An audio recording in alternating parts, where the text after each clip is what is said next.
位於安南區的門諾基金會台南銀髮優活園區，清幽的環境除了因應在地高齡長輩照護的需求和社區的生活支持，特別的是園區地線的日照團隊平均年齡只有25歲，在長照人力荒當中，不只留住年輕世代，也走出一條不一樣的長照路。更難得的是，園區不只希望長輩被照顧、被服務，更是重新找回生活自主的能力。所以在社工的帶領，幾位長輩就近一起到果菜市場四處尋找熟悉的攤位，採買圍爐的菜色，找自己愛吃的，從備料的準備開始，滿滿的成就感。我們家都70、80歲的老人啊，為行動較不方便，為今天出來是行動比較會走的人。都帶我們出來果菜市場買我們喜歡吃的東西，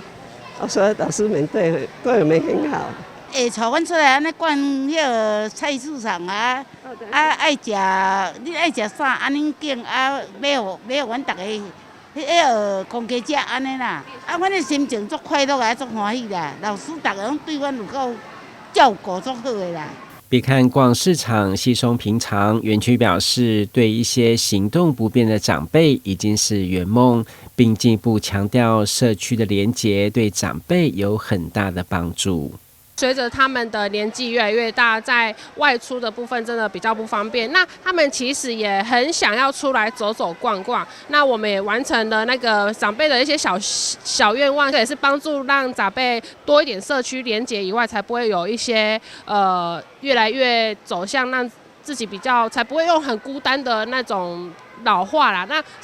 社區多一點連結，其實是對長輩有身心上的一個幫助。這樣，部分長輩因為子女忙碌，越來越少有團聚經驗，所以園區希望透過共同準備與用餐，補上逢年過節的陪伴。大夥兒看着自己準備的食材端上桌，一口一口吃，充滿像家一般的溫暖氛圍。記者郭文吉台南報道。